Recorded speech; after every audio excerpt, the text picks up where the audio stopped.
Olá pessoal, estamos começando mais um programa Saúde em Foco. E o programa de hoje dá continuidade naquele programa que começamos a semana passada. Falamos sobre os desafios da enfermagem para o futuro. As entrevistadas são as renomadas enfermeiras, a professora Maria Isabel Raimundo, a professora Maria Lúcia Raimundo e a professora Alexandra Bittencourt.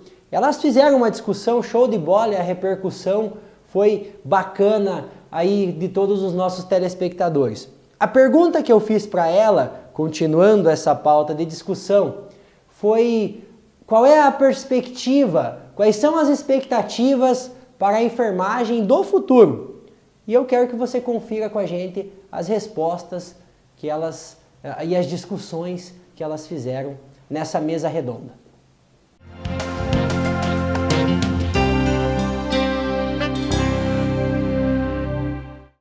Então, com relação às perspectivas da enfermagem para o futuro, ou para o futuro da enfermagem, há aspectos positivos e há aspectos negativos a serem considerados. Com relação aos aspectos positivos, é que a enfermagem, ela é sim uma das profissões consideradas como profissão do futuro. Para que isso se concretize e para que isso realmente aconteça, é preciso investir na qualidade do ensino, na qualidade da formação desses futuros profissionais.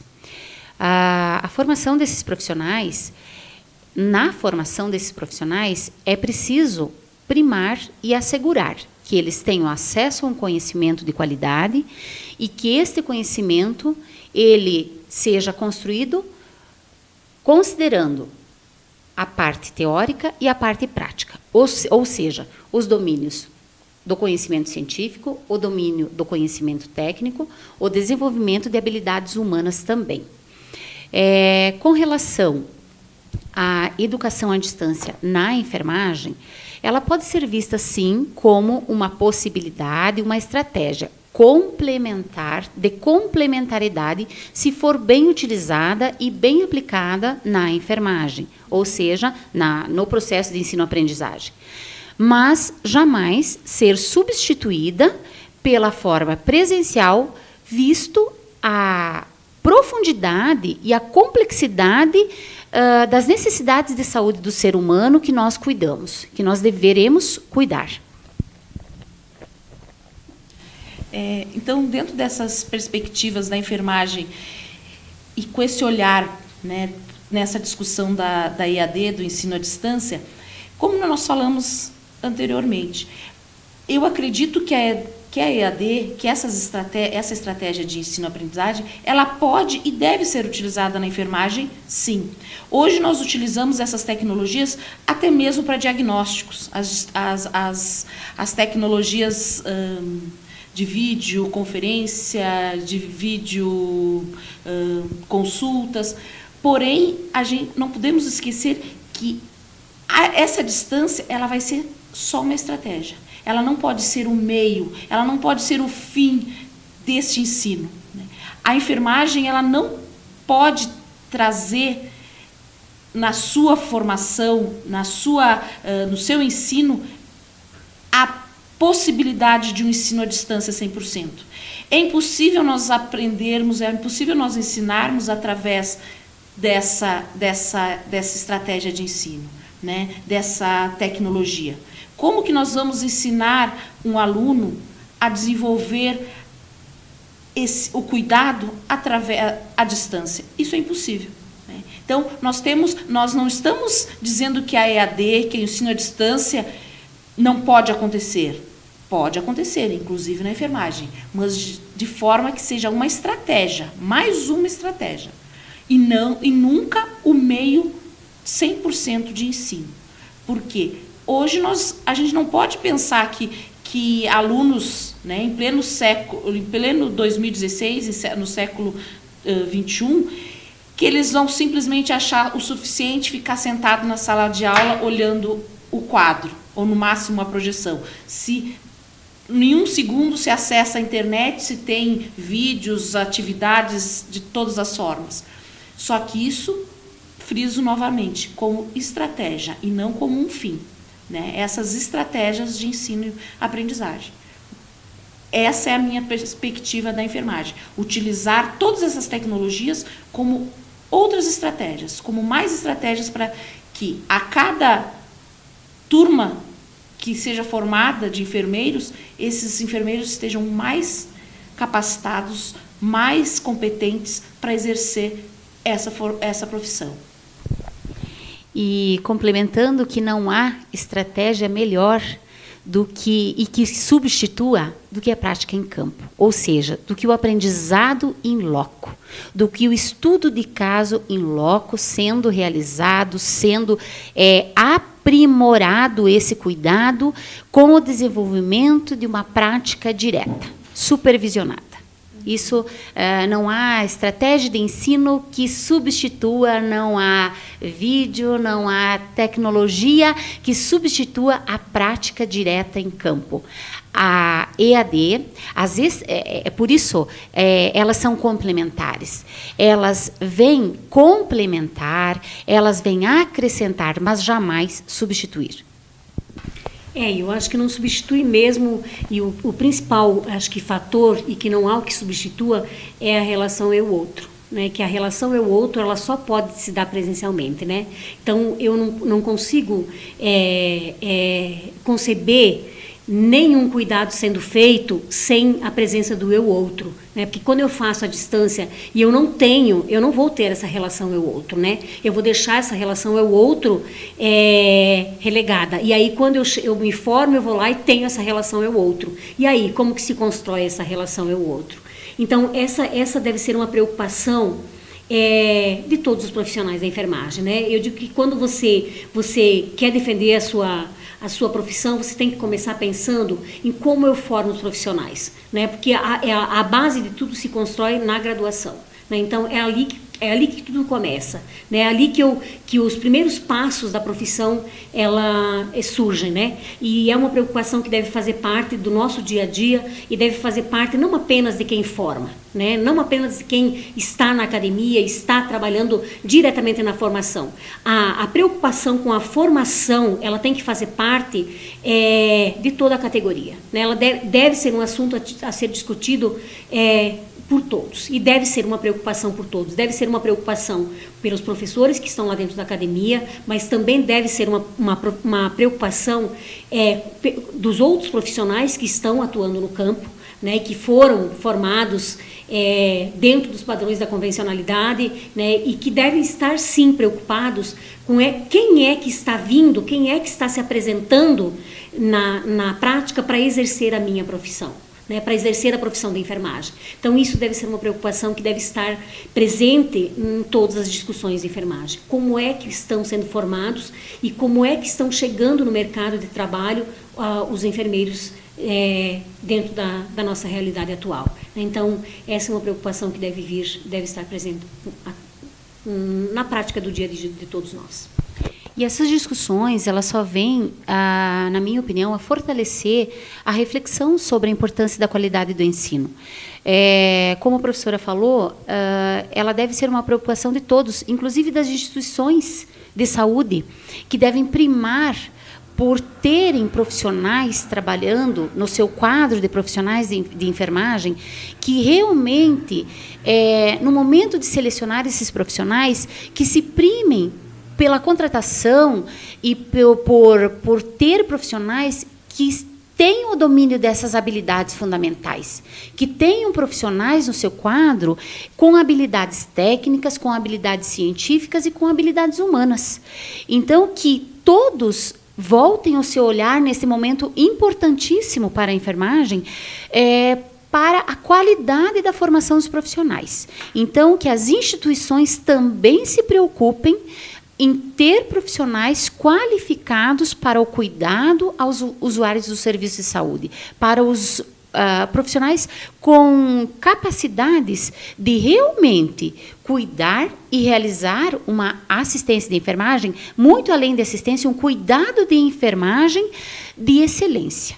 Então, que eles voltem o seu olhar para a necessidade de qualificar os que já estão na prática, mas que eles voltem o seu olhar para admitir profissionais bem qualificados, porque isso vai gerar um cuidado de excelência e um cuidado seguro.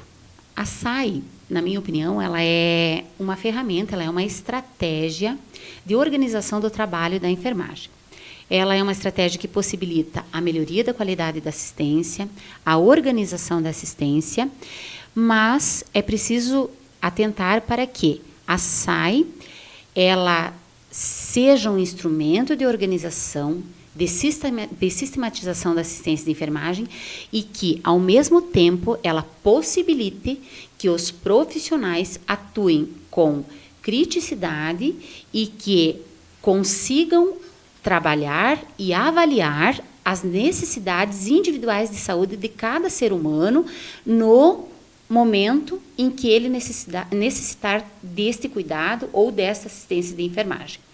Então, a sistematização, na minha opinião, ela se configura como uma ferramenta, como uma possibilidade de melhoria da qualidade do trabalho da enfermagem. Com certeza, né, Isabel, concordo com tudo que você falou. Na minha opinião, e minha preocupação é o engessamento. Né? Às vezes, os profissionais eles falam da SAI, uns defendem porque, né, como você falou, como diz o próprio nome, vai sistematizar essa assistência, vai ter um norte para essa assistência. Outros são contra porque eles falam que engessa. Na verdade, ela não pode ser um engessamento. Ela, com certeza, é um norte, um caminho a ser seguido, mas que esse caminho tem que estar todo momento sendo reavaliado e sendo visto a situação daquele indivíduo a quem se está prestando esse cuidado, essa assistência. Então, a SAI, ela é uma estratégia, é uma ótima estratégia, ela é importante que seja desenvolvida, que seja aplicada, né, diariamente em toda a atividade do enfermeiro, porém, ela não pode ser engessada. Ela não pode ter aquele único caminho sem se pensar a cada momento, sem se fazer essa avaliação a cada momento. Então, nós devemos utilizar a SAI, sim, só que não podemos esquecer que precisamos a todo momento fazer essa reavaliação. Se aquela assistência, se aquilo que foi prescrito, se aquilo que foi diagnosticado não mudou nesse período. E também nós não podemos simplesmente montar uma SAI, né, estabelecer uma SAI só para que conste e não executá-la. Então, nós temos essas duas situações. Fazê-la engessada ou fazê-la simplesmente para constar. Então, essas duas situações elas não podem acontecer. Ela é um processo dinâmico. Ela é uma estratégia que tem que ser dinâmica, onde a cada momento, a cada passo, deve estar sendo avaliada, revista, para ver se realmente está chegando ao objetivo, que é esse cuidado, essa assistência a esse indivíduo com melhor qualidade, com melhor efetividade. A gente tem percebido, na verdade, que a SAI ela enfrenta grandes obstáculos quando você chega a propor para uma equipe de enfermagem essa sistematização. Ela tem sido percebida como algo a mais a ser feito, né? E aí ela passa, então, a ter esse pré-conceito de que ela vai ser um papel a ser preenchido.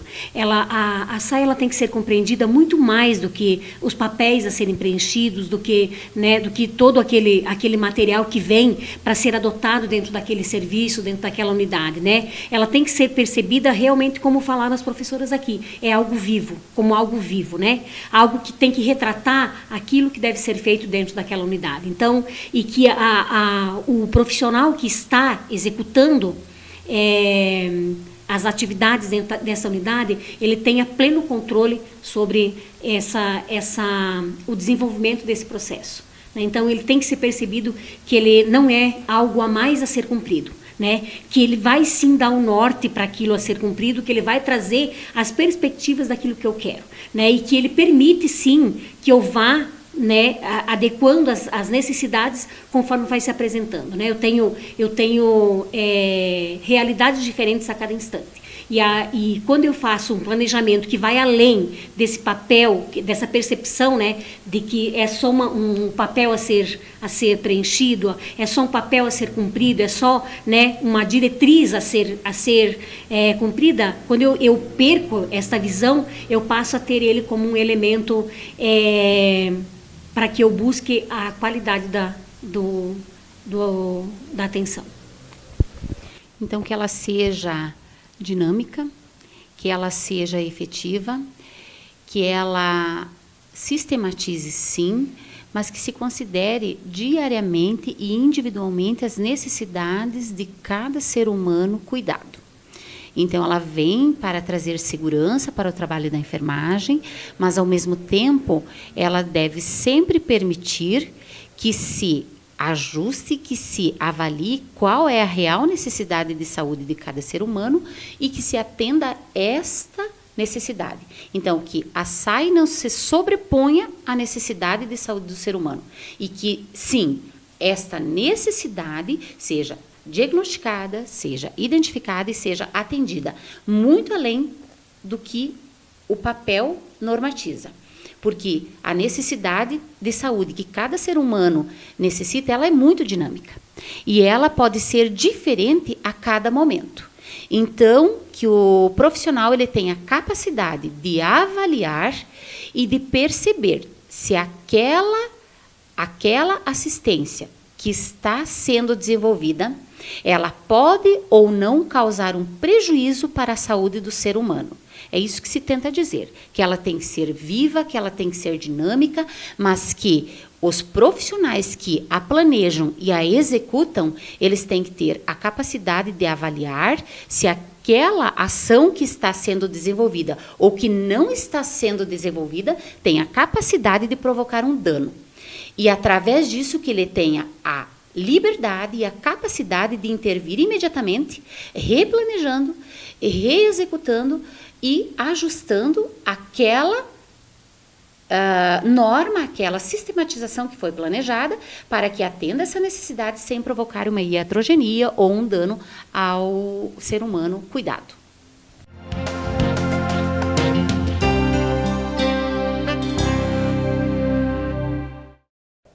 Bom, a gente só tem a agradecer essa mesa redonda de discussão, essas professoras que trouxeram as suas opiniões, as suas experiências em relação a essa enfermagem que a gente tanto ama e aquilo que a gente espera para a enfermagem e para a saúde do futuro. Muito obrigado à professora Maria Isabel, à professora Maria Lúcia e à professora Alexandra. Acho que o pessoal da Unicentro é privilegiado por ter aula com essas professoras aí. Toda e qualquer falha no ensino-aprendizagem pode nos gerar danos ao paciente. Elas até comentaram da questão da segurança do paciente, né? E esses danos, muitas vezes irreversíveis ao paciente, causando, às vezes, até a morte, geram complicações legais aos profissionais de enfermagem.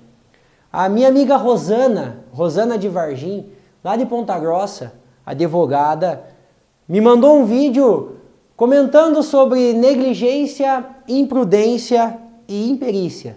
Acompanhe aí.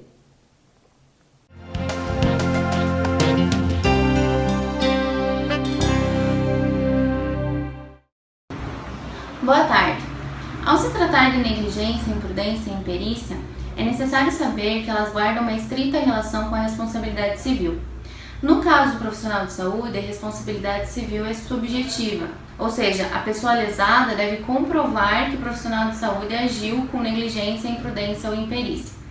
Ocorre que os julgadores são muito rigorosos na aferição de culpa do profissional de saúde, porque quando se trata de uma vida humana, não existe culpa pequena. A culpa subdivide-se em negligência, imprudência ou imperícia. A negligência é um ato omissivo, é um deixar de fazer. É o caso do profissional de saúde que prescreve medicamentos por telefone quando deveria fazer em uma consulta médica, ou do profissional de saúde que deveria realizar um procedimento num horário e realiza no outro. A negligência é o oposto da diligência. Diligência é uma palavra de origem latim, que significa agir com cautela, agir com amor, agir com cuidado. Então é negligente o profissional de saúde que age com omissão às normas regulamentadas na área de saúde, ou com omissão na cautela, na diligência. Já a imprudência é um ato comissivo, ou seja, é um agir sem cautela. Então, age sem cautela o profissional de saúde que, mesmo sabendo dos riscos que vai causar aquele procedimento, mesmo assim realiza. Já a imprudência, a imperícia é uma falta de habilidade técnica, é uma falta de um conhecimento técnico, da prática de algum procedimento com habilidades que deveriam ser realizadas, porque a pessoa não tem conhecimento técnico que a profissão exige. Então, age com imperícia a pessoa que realiza tais procedimentos sem saber como eles são realizados. Então, todo o profissional de saúde que agir com negligência, imprudência ou imperícia pode responder por um processo tanto civil quanto criminal. Por isso é interessante que o profissional de saúde realmente haja sempre com cautela, com diligência e com amor no exercício de sua profissão.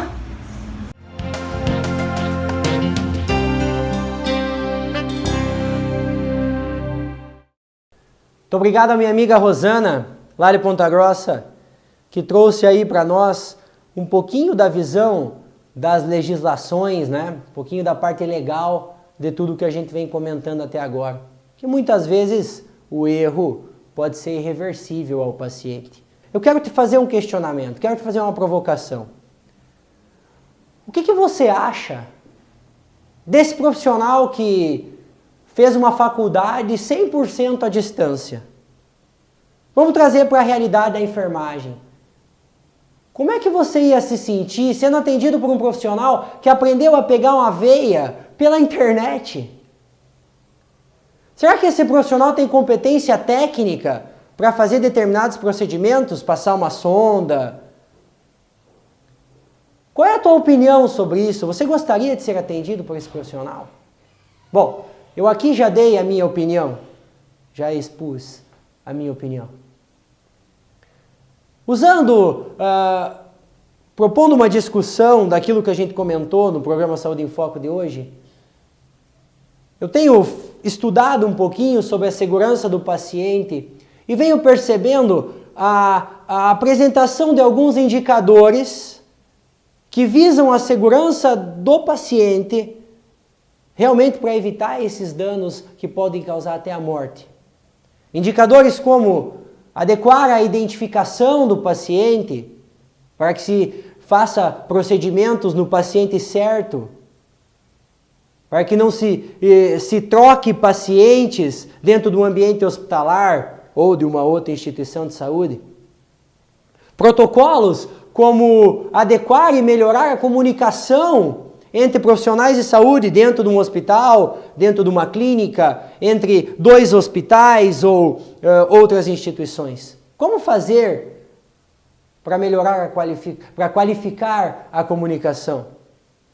Protocolos, como a gente já discutiu em programas anteriores, que fazem o preenchimento de um checklist para que se faça adequações e evite-se danos ao paciente na cirurgia, seja no pré-operatório, antes da cirurgia, no transoperatório durante a cirurgia ou no pós-operatório depois da cirurgia.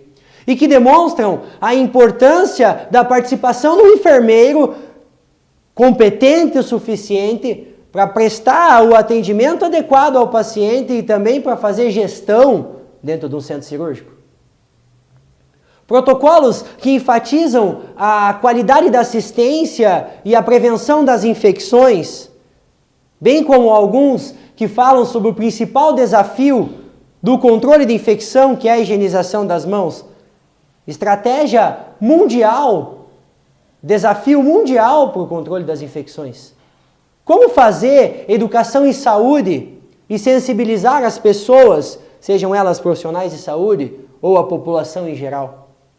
E outros protocolos, como adequações na prevenção de trocas de medicação, de erros de medicação, Olha a responsabilidade que um profissional de enfermagem tem ao ministrar medicamentos na corrente sanguínea de um doente. E que uma dosagem alterada pode causar a morte do paciente. Outras estratégias para tentar evitar quedas dentro do ambiente hospitalar e de outras instituições. Enfim, vários roteiros, vários checklists que mostram sim a importância do enfermeiro e a importância desse enfermeiro ser competente tecnicamente e gerencialmente. O questionamento que eu te faço é: o que vai ser da enfermagem no futuro? Qual é a perspectiva dos profissionais? Será que os profissionais estão estudando, conhecendo, compreendendo a realidade que vos rodeia?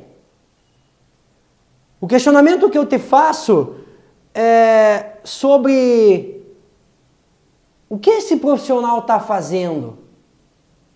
Como ele está mudando a consciência dele perante a enfermagem que evolui, a informação que gira e se atualiza numa velocidade surpreendente? Será que esse profissional não está achando que é só prática? Está na hora da gente mudar essa concepção. Um bom profissional não é aquele que sabe pegar bem uma veia ou passar bem uma sonda. Não é só isso. Isso é prática. Isso é mão. A gente aprende a fazer na medida que a gente faz. Quanto mais a gente faz, mais a gente aprende. O bom profissional de agora e do futuro é o cara que sabe ser gestor. Sabe fazer gerenciamento de conflitos, gestão de pessoas, gestão de materiais, gestão de problemas, que ficou repetitivo entre conflitos e problemas. Qual é a perspectiva desse profissional no mercado de trabalho que está cada vez mais seletivo? Um paciente que deixa de ser leigo porque consulta a sua doença na internet e que exige cada vez mais do profissional. O que esse profissional está fazendo de diferencial? A pergunta que eu te faço a você, telespectador, seja você da área da enfermagem ou não, qual é o profissional que você quer ser? Em todas as áreas, mas vamos direcionar para a enfermagem. Que enfermeiro você quer ser no futuro? Que técnico de enfermagem você quer ser no futuro? O que você está fazendo para ser o melhor profissional, para ser o melhor gestor? Obviamente que tendo em vista o principal objetivo do nosso cuidado, que é o paciente.